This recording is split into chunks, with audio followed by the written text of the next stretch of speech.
Hi hello నమస్తే welcome to Suman TV Karimnagar. నేను లావణ్యారెడ్డి. ప్రస్తుతం మనం రొహేలా టెక్ ఐటీ సొల్యూషన్స్ లో ఉన్నాము. Rohela tech IT solutions CEO Ahmed Khan garu మనతో ఉన్నారు. సో సార్ అడిగి రొహేలా టెక్ ఐటీ సొల్యూషన్స్ గురించి అన్ని విషయాలు ఒకసారి క్లియర్ గా తెలుసుకుందాం. సార్ నమస్తే. నమస్తే మేడం. సార్ చెప్పండి సార్, అసలు మీ జర్నీ ఎలా స్టార్ట్ అయింది, లైఫ్ స్టోరీ చెప్పండి sir. So Karimnagar district Jammikunta మండలం కొత్తపల్లిలో నేను పుట్టాను. Okay sir. తర్వాత 10th ఇంటర్మీడియట్ అక్కడ నా విద్యాభ్యాసం జరిగింది.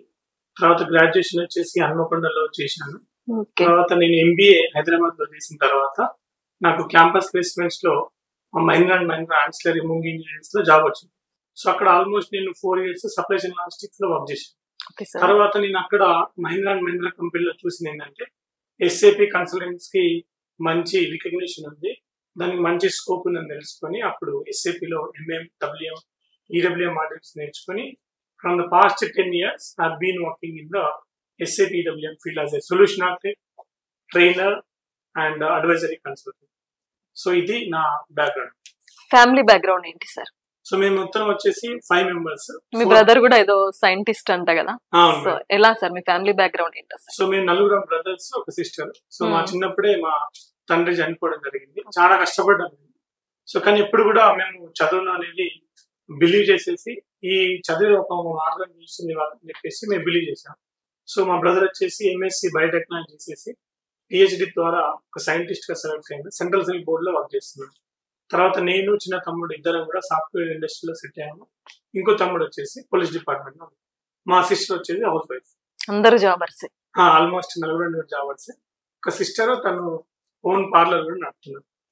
అసలు ఎలా వచ్చింది సార్ మీకు రొహేలా టెక్ ఐటీ సొల్యూషన్ స్టార్ట్ చేయాలి, ఈ సంస్థను స్థాపించాలి అని అసలు ఐడియా ఎలా వచ్చింది, ఎలా ప్రెజెంటేషన్ చేశారు? అయితే ఈ జర్నీ ఎట్లా అంటే నా రొహేలా టెక్ ఐటీ సొల్యూషన్స్ కంటే ముందు 2020లో కోవిడ్ వచ్చింది. ఆ కోవిడ్ టైంలో మా కంపెనీ వచ్చేసి మీరు ఇంటి నుంచి వర్క్ చేయాలి, వర్క్ ఫ్రమ్ హోమ్. అప్పుడు నేను మా అత్తగారి ఇంట్లో ఉన్నా. నేను అదే టైంలో అంత లాక్డౌన్ జరిగిపోయింది. సో నేను ఒక 4 months ఆల్మోస్ట్ అక్కడ ఇరిగిపోవడం జరిగింది. అంటే అక్కడే లాక్డౌన్ అక్కడ ఇరుక్కుపోయిన క్రమంలో ఒక స్టూడెంట్, అంటే ఇంటి పక్కన స్టూడెంట్ ఒకరు వచ్చి ఇట్లా మీరు దేనిలో జాబ్ చేస్తున్నారు, మీరు ఇట్లా జాబ్ చేస్తున్నారు, నేను కూడా నేర్చుకున్నాను అనుకుంటున్నాను, నాకు కన్సల్ట్ అయ్యాడు అబ్బాయి. అబ్బాయిని నేను తీసుకొని ఒక 6 నెలలు ట్రైన్ చేసి సొంతంగా 6 నెలల్లో తనకి జాబ్ కూడా వచ్చేసింది. సో నాకు కొంచెం కాన్ఫిడెన్స్ వచ్చింది. మళ్ళీ ఒక 6 members తీసుకొని వాళ్ళని కూడా ఇంకో 6 నెలల పాటు ట్రైన్ చేస్తే ఇంకో 4 సెట్ అయ్యారు.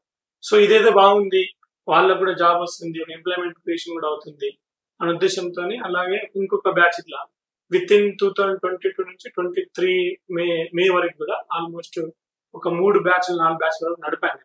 సో స్టూడెంట్స్ ఉపాధి అనేది వాళ్ళకి దొరికింది. సో దొరికిన తర్వాత నాకు కాన్ఫిడెన్స్ వచ్చింది, వాళ్ళ పేరెంట్స్ కూడా నాకు ఎంకరేజ్ చేయడం జరిగింది.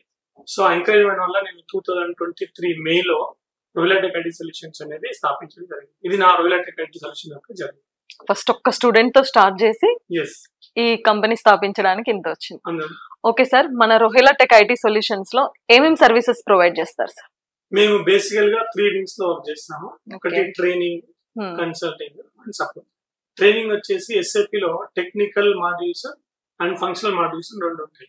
సో టెక్నికల్ మాడ్యూల్స్ వచ్చేసి కోడింగ్ రిలేటెడ్, ఎవరైతే బీటెక్ సిఎస్సి బ్యాక్గ్రౌండ్ నుండి ఏమన్నా లాంగ్వేజ్ వచ్చి ఉంటే వాళ్ళకి అబాబ్ కానీ, బేసిస్ కానీ, సిపిఐ, యూఐఫై, థియరీ యాప్స్ వీటి మీద మేము ట్రైనింగ్ చేస్తాం. ఎవరైతే ఫంక్షనల్ మాడ్యూల్స్ అంటే బిఏ, బీకామ్, బిఎస్సి వాళ్ళ బ్యాక్గ్రౌండ్ ఉన్న వాళ్ళకి, ఎంబీఏ వాళ్ళకి మేము ఫంక్షనల్ మాడ్యూల్స్ మీద ట్రైనింగ్ ఇస్తాం. సపోజ్ ఒక పర్సన్ ఎంబీఏ ఫినాన్స్ చేశాడు అనుకోండి, సో తను ఐటీలో సెటిల్ అవుదాం అనుకుంటే తనకి ఎస్ఏపి ఫికో అనే మాడ్యూల్ ట్రైనింగ్ ఇస్తాం. ఎవరన్నా మెకానికల్ బ్యాక్గ్రౌండ్ లో ఉన్నారు, సో వాళ్ళకి మెటీరియల్స్ మేనేజ్మెంట్ అని, సో వేరోజింగ్ రిలేటెడ్ ఉంటే ఈడబ్ల్యూఎం అని, ఎవరైనా ఎంబీఏ సేల్స్ వాళ్ళు ఉన్నారు అనుకోండి వాళ్ళకి మనం ఎస్ఏపి ఎస్డి మాడ్యూల్స్ లో ట్రైనింగ్ ఇస్తాం. సో ఇలా మేము ట్రైనింగ్ లో ఈ ఎస్ఏపి సంబంధించిన 30 మాడ్యూల్స్ యొక్క ట్రైనింగ్స్ మేము ఇస్తాము. సో నేనే కాకుండా నేను కూడా ఒక సొంతగా ట్రైన్ అండి. నేను ఈడబ్ల్యూఎం, టీఎం, వైఎల్ అనే 3 మాడ్యూల్స్ కి ట్రైనింగ్ ఇస్తాను. నేనే కాకుండా ఇంకా నాతో పాటు ఇంకొంతమంది ట్రైనర్స్ మిగతా మాడ్యూల్స్ మీద ట్రైనింగ్ ఇస్తాం. సో అది వచ్చేసి ట్రైనింగ్ యొక్క వింగ్. సెకండ్ వింగ్ వచ్చేసి కన్సల్టింగ్. అంటే మేమే ట్రైనింగ్ చేసిన తర్వాత కొందరు స్టూడెంట్స్ ని తీసుకొని కొన్ని ప్రాజెక్ట్స్ పట్టాం. ఒకటి యూరోప్ ప్రాజెక్ట్, ఒకటి యూఎస్ ప్రాజెక్ట్, 2 ప్రాజెక్ట్స్. ఈ ప్రాజెక్ట్స్ లో నా యొక్క దగ్గర నేర్చుకున్నటువంటి స్టూడెంట్స్ వాళ్ళు అక్కడ వర్క్ చేస్తున్నారు. సో ఒక దగ్గర ఒక 6 రిసోర్సెస్ డిప్లాయ్ చేశాను. సో వాళ్ళు యూఎస్, యూరోపియన్ క్లయింట్స్ కి వాళ్ళు వర్క్ చేస్తారు. సో ఇది వచ్చేసి కన్సల్టింగ్. థర్డ్ వచ్చేసి సపోర్ట్, ఆన్ జాబ్ సపోర్ట్ అని ఇస్తాం. అంటే మా దగ్గర ట్రైనింగ్ చేసిన తర్వాత వాళ్ళు జాబ్ కొట్టిన తర్వాత తొందరగా వాళ్ళు సెట్ కాలేదు. ఎందుకంటే ట్రైనింగ్ లో చేసిన తర్వాత రియల్ టైం కొంచెం డిఫరెన్స్ ఉంది. సో ఏమైనా టెక్నికల్ వాళ్ళు ఇబ్బంది పడితే వాళ్ళు ఒక 3 months 6 months on job support కూడా ఇస్తాం. అదొకటి. అంతేకాకుండా రిక్రూట్మెంట్ సపోర్ట్ ఇస్తాం. రిక్రూట్మెంట్ సపోర్ట్ వచ్చి అంటే మీ ట్రైనింగ్ అయిన తర్వాత మీరు తొందరగా జాబ్ కొట్టలేకపోతారు due to some reasons, like మీకు రియల్ టైం థింగ్స్ లేక, కమ్యూనికేషన్ స్కిల్స్ సరిగా రాక, సో అవన్నీ కూడా రియల్ టైం థింగ్స్ కూడా మేము సపోర్ట్ ఇస్తాము. That is like recruitment. అంటే ఇంటర్వ్యూస్ లో కూడా కమ్యూనికేషన్ స్కిల్స్ లేకపోవడం వల్ల కూడా చాలా మంది ఇంటర్వ్యూ కండక్ట్ చేయలేకపోతారు సార్. అవును, ఎందుకంటే ఈ రూరల్ బ్యాక్గ్రౌండ్ నుంచి, డిస్ట్రిక్ట్ నుంచి వచ్చే వాళ్ళు day in and day out ఇంట్లో కానీ బయట కానీ తెలుగులోనే మాట్లాడతారు. Language problem. సో కొంచెం లాంగ్వేజ్ ప్రాబ్లం ఉంటుంది. కానీ over the period of time లో ఇది మనం రెక్టిఫై చేయొచ్చు. ఎందుకంటే కొంచెం కసితోని రోజుకు 1 గంట 2 గంటలు టైం అనేది వెచ్చిస్తే కంపల్సరీ ఈ ఫోబియాని కూడా మనం పిల్లలు. నెక్స్ట్ 5 years ప్లాన్ ఏంటి సార్? సో ఇప్పటి వరకు నేను 1000 స్టూడెంట్స్ ని ట్రైన్ చేసేసి 200 స్టూడెంట్స్ ప్లేస్ అయ్యారు. సో 5000 స్టూడెంట్స్ కి నేను ప్లే చేయాలని నేను సంకల్పం పెట్టుకున్నాను నెక్స్ట్ 5 years. సో 5000 మెంబర్స్ కి ట్రైనింగ్ ఇవ్వాలి. అదే విధంగా కరీంనగర్ నుంచి అట్లీస్ట్ ఒక 200-300 మంది వర్క్ ఫ్రమ్ SAP ఫీల్డ్ లో చేయాలని నేను అనుకుంటున్నాను. సో అది నాకు. సో మన రోహిలా టెక్ ఐటీ సొల్యూషన్స్ వల్ల మన కరీంనగర్ స్టూడెంట్స్ కానివ్వండి, చుట్టుపక్కల మన ఉమ్మడి కరీంనగర్ పిల్లలు కానివ్వండి, ఎలా వాళ్ళకి లాభం చేకూరుతుంది, ఎలా వాళ్ళు బెనిఫిట్స్ పొందుతారు అంటే ఏం చెప్తారు సార్? ఇప్పుడు ఈ కరీంనగర్ కానీ ఈ యావత్ తెలంగాణ స్టూడెంట్స్ కి ఒక కరెక్ట్ గైడెన్స్, ఆ గైడెన్స్ లేక వాళ్ళు ఏం చేస్తున్నారంటే జొమాటోలో అంటే మీకు ఎట్లా ఉంటుందంటే అప్పుడే డబ్బులు రావాలి, నెలకి ఇంత వస్తే నా ఖర్చులకు పని చేస్తాను చెప్పేసి జొమాటోలో కానీ స్విగ్గీలో కానీ చిన్న చిన్న జాబ్ చేస్తాను. నేను ఒక్కటే ఈ యువతకు చెప్పేది ఏంటంటే ఒకటి లాంగ్ బేస్ కెరీర్ ని మీరు సెలెక్ట్ చేసుకోవాలి. అంటే ఒక ప్రణాళికతో మీరు కూర్చొని నా వీక్నెసెస్ ఏంటి, నా స్ట్రెంగ్స్ ఏంటి, మార్కెట్ లో ఏం ఆపర్చునిటీస్ ఉన్నాయి, ఏం థ్రెట్స్ ఉన్నాయి, ఒక అనాలిసిస్, స్వాట్ అనాలిసిస్ అంటారు. ఒక స్వాట్ అనాలిసిస్ చేస్తే ప్రతి వ్యక్తికి తెలుస్తాయి తన బలాలు ఏంటో బలహీనలు. సో ఆ బలాన్ని బట్టేసి సపోజ్ నా దగ్గర ప్రాబ్లమ్స్ సాల్వింగ్ స్కిల్స్ ఉన్నాయి, నా దగ్గర కమ్యూనికేషన్ స్కిల్స్ ఉన్నాయి, సో దీనికి సంబంధించిన కెరీర్ ఏంటి, ఎగ్జాంపుల్ వచ్చేసి ఐటీలో రావాలనుకోండి ఎవరైనా, సో వాళ్ళకి కొన్ని సెట్ ఆఫ్ స్కిల్స్ ఉంటాయి. మంచి కమ్యూనికేషన్ స్కిల్స్ ఉన్నాయి, ఒక 8 గంటల పేషెంట్స్ తో కూర్చొని నేను స్క్రీన్స్ మీద ప్రాక్టీస్ చేయగలుగుతాను, స్కిల్స్ ఉన్నాయి నా దగ్గర నెవర్ గివ్ అటిట్యూడ్ ఉంది. ఇట్లాంటి స్కిల్స్ ఉంటే మీరు ఫస్ట్ ఒక సాఫ్ట్వేర్ ఎంచుకోవాలి. అది SAP కావచ్చు, ఒరాకిల్ కావచ్చు, డెవాప్స్ కావచ్చు, AWS కావచ్చు, సైబర్ సెక్యూరిటీ కావచ్చు. ఒక్కసారి మీరు డిసిషన్ తీసుకున్న తర్వాత దానికి స్టిక్ కావాలి. ఇప్పటి యువత ఏంటంటే స్టిక్ కావాలి, ఇన్స్టెంట్ గ్రాటిఫికేషన్, తొందరగా డబ్బులు సంపాదించాలి. అట్లా కాదు. దీన్ని సెలెక్ట్ చేసుకున్న తర్వాత మీరు ఒక 6 నెలలు అనేది రోజుకు 7 నుంచి 8 గంటలు కష్టపడితే కంపల్సరీ మీరు ఆ ఫీల్డ్ లో సక్సెస్ అవుతారు. సో నేను ఈ కరీంనగర్ తో చెప్పేందంటే first select the field, then choose that particular field, take the decision, make it right. Make it right అంటే మీరు దానిలో కష్టపడాలి, మీకు ఆటోమేటిక్ గా జాబ్ వచ్చేస్తుంది. చాలా మంది సాఫ్ట్వేర్ రంగంలో ఉద్యోగం చేయాలని చాలా మంది అనుకుంటా ఉంటారు సార్. ప్యాషన్ కోసం కావచ్చు, అమౌంట్స్ కోసం కావచ్చు, డిగ్నిటీ కోసం కావచ్చు. అసలు రియల్ గా సాఫ్ట్వేర్ లో జాబ్ చేయాలంటే వాళ్ళకు ఉండాల్సిన లక్షణాలు ఏంటి సార్?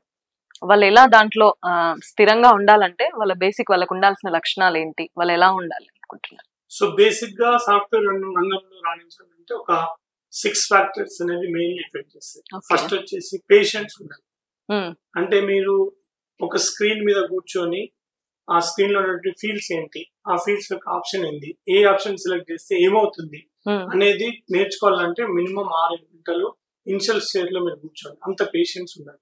సో ఫస్ట్ వచ్చేసి పేషెన్స్ ఉంటే సాఫ్ట్వేర్ రంగంలో రాణిస్తుంది. అది నెంబర్ 2 కమ్యూనికేషన్ స్కిల్స్. ఎందుకంటే మీరు మాక్సిమం యూరోప్, US తర్వాత పాశ్చాత్య దేశాల వాళ్ళ క్లయింట్ తో మీరు డీల్ చేయాల్సి ఉంటుంది. సో కాబట్టి మోడ్ ఆఫ్ లాంగ్వేజ్ అనేది ఇంగ్లీష్ ఉంటుంది.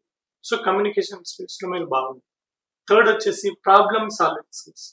ఎందుకంటే ఒక ప్రాబ్లం వస్తే కొందరు చేస్తే తొందరగా గివ్ అప్ చేస్తారు.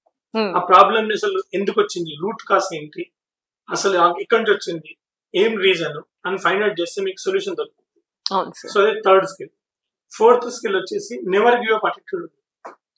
అంటే మీరు ప్రాబ్లం వచ్చిన తర్వాత అది సాల్వ్ అయిన తర్వాత ఒకసారి మాకు ఎట్లా ఉంటుందంటే ఒక టికెట్ వస్తే అది 4 రోజులు పట్టొచ్చు, 10 రోజులు కూడా పట్టొచ్చు.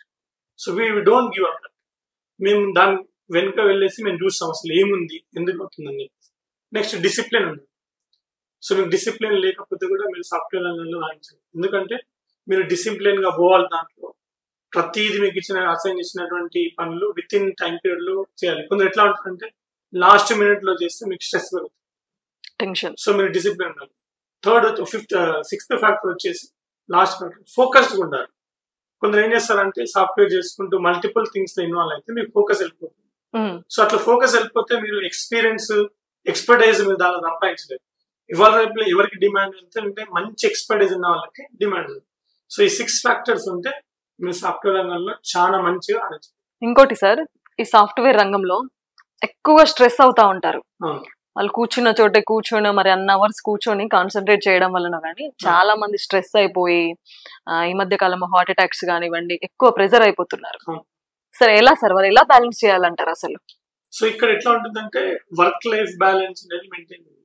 ఒకటి పని కాకుండా మిగతా యాక్టివిటీస్ లో కూడా మీరు ఇన్వాల్వ్. ఎగ్జాంపుల్ వచ్చేసి డైలీ ఒక 1 hour వ్యాయామం చేయాలి. మీరు జిమ్ చేస్తారా, మీరు వాకింగ్ చేస్తారా, మీరు డాన్స్ చేస్తారా, లేకపోతే రొంబా any kind of physical activity you have to do for at least 1 hour. అదొకటి మనం మేక్ షూర్ చేయాలి. సో మీరు అట్లీస్ట్ వారంలో 5 రోజులు చేస్తే సరిపోతుంది. Monday to Friday or what at may 5 days. So వ్యాయామం ఒకటి చేయాలి. సెకండ్, మీరు మీ ఫ్రెండ్స్ తోని, మీ రిలేటివ్స్ తోని మీరు సాటర్డే సండే మీకు టైం దొరికితే వాళ్ళతో పలకరించండి. ఎందుకంటే మనకి హార్ట్ కి దగ్గర ఉన్న మనం పలకరిస్తే మనం ప్రశాంతంగా. సో అదొకటి చేయాలి. సెకండ్. థర్డ్ వచ్చేసి ఫుడ్ హ్యాబిట్స్. ఈ సాఫ్ట్వేర్ ఏంటంటే మాక్సిమం జంక్ ఫుడ్ తింటారు. బయట ఫుడ్, ఈ ఆయిలీ ఫుడ్ తినడం వల్ల కూడా వాళ్ళకి మీరు చెప్పినటువంటి హార్ట్ అటాక్లు కానీ, గుండె జబ్బులు కానీ, తర్వాత ఈ కిడ్నీ ఫెయిల్యూర్స్ ఇవన్నీ కూడా వస్తాయి. బీపీలు పెరగడం, షుగర్లు పెరగడం. సో ఇవిగా ఉన్నాయి కాబట్టి మీరు మంచి హెల్తీ ఫుడ్ తీసుకోండి. మళ్ళీ మీకు మంచి ఒక బుక్ హ్యాబిట్, రీడింగ్ హ్యాబిట్ అనేది కూడా చేసుకోవాలి. ఇట్లా ఎందుకంటే మీరు అప్గ్రేడ్ అవుతా ఉంటారు. Book habit and book reading habit అనేది ఏం చేస్తుందంటే మనిషికి కొత్త కొత్త ఆలోచనని, తర్వాత ఎట్లా ఉండాలి, లైఫ్ స్టైల్ ఎట్లా లీడ్ చేయాలని కూడా చెప్తా ఉంటాయి. సో ఇవన్నీ మీరు పెట్టుకుంటే కంపల్సరీ ఇవేం స్ట్రెస్ ఫీల్ కాకుండా ఉంటుందని నేను అనుకుంటున్నాను. అవును సార్, బుక్ ఒక 1/2 hour ఒక బుక్ చదివినా కూడా 30 minutes చదివినా కూడా రిలాక్స్ అయ్యి. అసలు ఎస్ఏపి అంటే ఏంటి సార్? ఎస్ఏపి గురించి అసలు టోటల్ ఎక్స్ప్లెయిన్ చేయండి. చాలా మందికి కూడా తెలియదు ఎస్ఏపి అంటే ఏంటో అనుకుంటా ఉంటారు. సో ఏంటి సార్ అసలు ఎస్ఏపి అంటే? ఇప్పుడు చాలా మందికి ఎస్ఏపి గురించి అవేర్నెస్ లేదు. అసలు ఎస్ఏపి అనేది ఒక ఈఆర్పి సాఫ్ట్వేర్. ఇప్పుడు మీరు ప్రపంచంలో ఏ బిజినెస్ తీసుకున్నా ఆ బిజినెస్ అనేది ఒక సాఫ్ట్వేర్ నడుస్తుంది. ఏ సాఫ్ట్వేర్ అంటే ఒక ఈఆర్పి సాఫ్ట్వేర్ మీద నడుస్తుంది. ఈఆర్పి అంటే enterprise resource planning. So ERP software మీద నడుస్తుంది కాబట్టి ఇట్లాంటి ఈఆర్పి సాఫ్ట్వేర్లు ప్రపంచంలో కోకొల్లలు. సో దాంట్లో ఒక ఎస్ఏపి అనేది ఒక ఈఆర్పి సాఫ్ట్వేర్. ఎస్ఏపి కాకుండా Oracle, JD Edwards, Microsoft dynamics ఇట్లా మల్టిపుల్ ఈఆర్పి సాఫ్ట్వేర్స్ మార్కెట్ లో అవైలబుల్. కానీ వీటన్నిటిలో నంబర్ 1 వచ్చేసి ఎస్ఏపి సాఫ్ట్వేర్. సో మీరు గూగుల్ కూడా చూసుకుంటే ఎస్ఏపి అనేది number 1 ERP software. So SAP stands for systems, applications and product in data processing. So ఇది ఎట్లా అంటే మీరు ఇండియాలో తీసుకున్నటువంటి మాక్సిమం 70-80 పెద్ద పెద్ద కంపెనీలు అన్ని కూడా ఎస్ఏపి యూజ్ చేస్తారు. మీరు ఫార్చ్యూన్ 500 కంపెనీస్ లో కూడా మాక్సిమం కంపెనీస్ ఎస్ఏపి యూజ్ చేస్తారు. సో దీనిలో మీకు ఫంక్షనల్ మాడ్యూల్స్, టెక్నికల్ మాడ్యూల్స్ ఉంటాయి కాబట్టి మీరు ఒకవేళ ఎస్ఏపి కన్సల్టెంట్ అయితే మీకు ఫారెన్ ఆపర్చునిటీస్ కూడా చాలా. జాబ్ ఆపర్చునిటీస్ ఎలా ఉంటాయి సార్ ఈ ఎస్ఏపి యాప్ లో? మీరు ఈ ఇండస్ట్రీని చూస్తే 50,000+ జాబ్స్ ఆల్రెడీ ఓపెన్ మార్కెట్ లో ఉన్నాయి. కానీ దానికి తగ్గ సప్లై లేదు. డిమాండ్ ఉంది, సప్లై లేదు. ఎందుకంటే ఒక 6 నెలలు 4 నెలలు కోర్స్ ఉంటుంది కాబట్టి మనం ఇంత కూర్చొని ఓపిక చేసే పిల్లలు దొరకట్లేదు వాళ్ళు. సో వాళ్ళు ఓపిక కూర్చొని నేర్చుకుంటే ప్లెంటీ ఆఫ్ జాబ్స్ మార్కెట్ లో అవైలబుల్. ఇప్పుడు నేను లాస్ట్ డేటా చెప్తే మీకు ఈ ఎస్ఏపి కంపెనీ వచ్చేసి యూరోప్ లో మన జర్మనీలో ఉంది, వాల్రఫ్ అనే సిటీలో. సో 7.5 బిలియన్ 2020లో 7.5 బిలియన్ రెవెన్యూ ఎస్ఏపి. ఇప్పుడు 2025 లో వాళ్ళు 10 బిలియన్ యూరోస్. సో ఆల్మోస్ట్ 30% వాళ్ళు గెయిన్ చేశారు with in 35 years. With in 5 years లో 30% ఆఫ్ రెవెన్యూ వాళ్ళు పెంచారు. అదే విధంగా జాబ్స్ కూడా ఎవ్రీ ఇయర్ అన్ యావరేజ్ 5 నుంచి 8% పెంచుకుంటూ లాస్ట్ 5 years లో 30% ఆఫ్ జాబ్స్ ఎక్స్ట్రా క్రియేట్ అవుతుంది. So every year keep on adding jobs create అవుతూనే ఉన్నాయి. ఒక మంచి ఆపర్చునిటీ, బాగా ఎస్ఏపి జాబ్స్ ఉన్నాయి కాబట్టి నేను యువత ఒకటే చెప్తున్నా, చూస్ చేసుకోండి, కష్టపడండి, జాబులు కొట్టండి, మంచి సాలరీస్ ఉంది. ఇప్పటి యూత్ కి సార్ ఎస్ఏపి కాకుండా ఇంకేమైనా సజెషన్స్ చేస్తారా? సో ఎస్ఏపి కాకుండా మీరు ఏదైనా ఒక రంగాన్ని ఎంచుకునే ముందు నేను ఇంతమంది చెప్పినట్టు ఒక స్మార్ట్ అనాలిసిస్ చేయాలి. Strengths, weaknesses, opportunities. మీరు ఎంటర్‌ప్రెన్యూర్ కావచ్చు, మీరు సాఫ్ట్వేర్ కావచ్చు, మీరు ఒక టీచర్ కావచ్చు, ఒక ఐఏఎస్ ఆఫీసర్ కావచ్చు, ఏదైనా ఫస్ట్ ఏంటంటే ముందు నుంచి ఎడ్యుకేషన్ అయిపోయే ముందే ఇప్పటి స్టూడెంట్స్ చెప్తున్నాను నేను, వాళ్ళు ముందు నుంచే ప్లాన్ చేసుకోవాలి. నేను ఏ రంగంలో రాణించగలుగుతా, ఎందుకంటే మీకు స్మార్ట్ అనాలిసిస్ ఫస్ట్ ఏం చేయాలి, డిసిషన్ తీసుకోవడానికి టైం తీసుకోండి. డిసిషన్ తీసుకున్న తర్వాత వేరే ఫీల్డ్స్ కి జంప్ కాకండి. ఎందుకంటే ఇప్పుడు నేను సపోజ్ సైబర్ సెక్యూరిటీ చేయాలనుకుంటున్నాను, ఒక 2 months చేసిన తర్వాత సైబర్ సెక్యూరిటీ కొంచెం నాకు ఇబ్బంది అనిపిస్తుంది చేసేటప్పుడు. ఇప్పుడు మనం ఎట్లయితే మనం బండి నేర్చుకునేటప్పుడు, 2 wheeler నేర్చుకునేటప్పుడు ఒకటేసారి 5 gears వేసేసి మనం నేర్చుకోం, మెల్లమెల్లగా ఫస్ట్ గేర్, సెకండ్ గేర్, కొంచెం మనకు ఈ క్లచ్ మూవ్మెంట్ కానీ బ్రేక్ మూవ్మెంట్ కానీ ఇబ్బంది అవుతుంది. సో ఇది కూడా ఏమంటుంది అంటే సైబర్ సెక్యూరిటీ తీసుకున్నాం, విత్ ఇన్ 2 months లో మీకు మొత్తం అర్థం కాదు, మీరు స్ట్రగుల్ అవుతారు. ఆ టైంలో ఏం చేస్తారు స్టూడెంట్స్, సైబర్ సెక్యూరిటీ వద్దు నేను డెవాప్స్కి వెళ్తాను, మళ్ళీ డెవాప్స్ లో 2-3 months అయిన తర్వాత మళ్ళీ డెవాప్స్ వదిలిపెట్టేసి ఎస్ఏపీకి వెళ్తారు. ఇట్లా ఏం చేస్తారంటే వీళ్ళు స్విచ్ చేస్తా ఉంటారు. అది చేయదు, మీరు డిసిషన్ తీసుకోండి, టైం తీసుకోండి, తీసుకున్న తర్వాత ఆ కోర్స్ ఏది ఎంచుకుంటారో మీరు దాన్ని మీద స్టిక్ గా అయ్యి అలా ప్రొఫెషన్స్ సంపాదించాలి. It could take like 3 months కావచ్చు, 5 months కావచ్చు, 6 months కావచ్చు. అలాంటి తర్వాత 6 months తర్వాత తొందరగా జాబ్ రాలేదు, అప్పుడు ఏం చేస్తారు, మళ్ళీ స్విచ్ చేయడానికి ట్రై చేస్తారు. వీళ్ళు ఉన్నదాన్ని తీసుకొని మళ్ళీ ముందు వెళ్ళడానికి చూడరు, సో కొంచెం మీరు ఏం చేయాలంటే కొంచెం పేషెన్స్ తోని నెవర్ గివ్ అప్ అటిట్యూడ్ తో దానిలోనే ట్రై చేస్తారు కంపల్సరీ జాబ్స్. సో మీరు సైబర్ సెక్యూరిటీ తీసుకోండి, ఎస్ఏపీ తీసుకోండి, డెవాప్స్ తీసుకోండి, మీకు ప్రతి ఫీల్డ్ లో కూడా మీకు జాబ్స్ ఉన్నాయి. మెయిన్ ఏంటంటే క్యాండిడేట్ దగ్గర పేషెన్స్ లేదు, నెవర్ గివ్ అప్ అటిట్యూడ్ లేదు. సో వాళ్ళు ఏం చేస్తారు, తొందరగా షిఫ్ట్ అవుతారు. సో నేను ఇచ్చేది యువతకి ఇచ్చేది అంటే ఏ ఫీల్డ్ ఎంచుకున్నా సబర్తోని పేషెన్స్ తో మీరు వర్క్ చేస్తే కంపల్సరీ మీకు రిజల్ట్ వస్తుంది. ఇప్పుడు చాలా మంది యూత్ కూడా ఈ సాఫ్ట్వేర్ సొల్యూషన్స్ కానివ్వండి, ఐటీ సొల్యూషన్స్ కానివ్వండి, హైదరాబాద్ కానీ బెంగళూరు కానీ ఇక్కడికి వెళ్ళి కోచింగ్స్ తీసుకుంటున్నారు. ఇక్కడ మన ఉమ్మడి కరీంనగర్ జిల్లా స్టూడెంట్స్ కానివ్వండి, నిరుద్యోగులు కానివ్వండి, బాగా చదువుకొని కూడా టాలెంట్ ఉన్న జాబ్స్ చేయట్లేదు సార్ మన పిల్లలు, చాలా మంది రూరల్ పిల్లలు. వాళ్ళందరూ కూడా ఎందుకు హైదరాబాద్, బెంగళూరు వెళ్లకుండా రొహేలా టెక్ ఐటీ సొల్యూషన్స్ కి రావాలి అంటే ఏం చెప్తారు సార్ మీరు? ఇప్పుడు నేను ఇదే కంపెనీ పెట్టదలుచుకుంటే హైదరాబాద్ లో, బెంగళూరులో కూడా పెట్టచ్చు. ఇక్కడ ఎందుకు పెట్టానంటే నేను ఇదే కర్ణాటక డిస్ట్రిక్ట్ నుంచి పెరిగి ఇక్కడ చదువుకుని నేను విదేశాలకు కూడా వెళ్ళి పనిచేయడం జరిగింది. సో కంపల్సరీ నాకు ఒక లోకల్ ఫీలింగ్ అనేది ఉంటుంది కంపల్సరీ. సో నాలాంటి ఒక 1000 మందిని ఇక్కడ ఈజీగా మనం తయారు చేయొచ్చు. సో ఆ ఉద్దేశంతో నేను ఇక్కడ ఎస్టాబ్లిష్ చేసాను. మీకు ఎక్స్ట్రా అడ్వాంటేజ్ అంటే మేము చాలా కేర్ చేస్తాం, ఎందుకంటే కొంచెం రూరల్ బ్యాక్గ్రౌండ్ వచ్చిన వాళ్ళకి కమ్యూనికేషన్ స్కిల్స్ లో తగబడతా ఉంటాం. సో మేము టెక్నికల్ స్కిల్స్ తో పాటు కమ్యూనికేషన్ స్కిల్స్ మీద, తర్వాత ఇంటర్వ్యూ ఎట్లా అటెండ్ కావాలి, మాక్ ఇంటర్వ్యూస్ కూడా మేము కండక్ట్ చేస్తాం. సో ఈ అడ్వాంటేజ్ దొరుకుతుంది. మీకు అక్కడ హైదరాబాద్ వెళ్ళిపోతే మీకు క్లాస్ చెప్పేసి టెక్నికల్ స్కిల్స్ తోని అక్కడికి క్లోజ్ చేసేస్తాం. సో మిగతా తర్వాత వాళ్ళు పట్టించుకోరు. మేము అట్లా కాకుండా మీ రెజ్యూమ్ ప్రిపరేషన్ కూడా చూస్తాం, మీ రెజ్యూమ్ ని మేము ఎంఎన్సీస్ కి ఎక్స్పోజ్ చేయడం అది కూడా చూస్తాం. సో ఇవన్నీ యాక్టివిటీస్, ఎక్స్ట్రా యాక్టివిటీస్ మేము ఇక్కడ చేస్తాం కాబట్టి so you should prefer Rohela tech IT solutions compared to other Hyderabad institutes. Okay sir, thank you. So విన్నారు కదా, Rohela tech IT solutions CEO Ahmed Khan garu చెప్పింది. చాలా మంది మన ఉమ్మడి కరీంనగర్ జిల్లాలో వాళ్ళు ఏదైనా కోచింగ్స్ కానీ, సాఫ్ట్వేర్ సొల్యూషన్స్ ఐటీ కోచింగ్స్ కానీ బెంగళూరు, హైదరాబాద్ వెళ్తూ ఉంటారు. సో మీరు అక్కడికి వెళ్ళనవసరం లేకుండా ఫస్ట్ టైం మన కరీంనగర్ లోనే రొహేలా టెక్ ఐటీ సొల్యూషన్స్ ప్రారంభించడం జరిగింది. మన ఉమ్మడి కరీంనగర్ ప్రాంత విద్యార్థులందరికీ, నిరుద్యోగులకి కూడా వీళ్ళకి అవసరమైన కమ్యూనికేషన్ స్కిల్స్ కానివ్వండి, వీళ్ళ ప్లేస్మెంట్ కానివ్వండి, అన్ని కూడా చాలా జాగ్రత్తగా వాళ్ళకి టేక్ కేర్ చేసి, వాళ్ళ వెన్నంటే ఉండి వాళ్ళకి ప్రోత్సాహం ఇచ్చి వాళ్ళకి ప్లేస్మెంట్ వచ్చే వరకు కూడా కృషి చేస్తామంటూ సార్ చెప్పడం జరిగింది. సో ఎవరైనా డెఫినెట్లీ మన చుట్టుపక్కల ఉమ్మడి కరీంనగర్ ప్రాంత విద్యార్థులు ఎవ్వరు కూడా తప్పకుండా మీరు ఈ సదవకాశాన్ని వినియోగించుకోవాలని మనస్ఫూర్తిగా కోరుకుంటూ మీ లావణ్యారెడ్డి.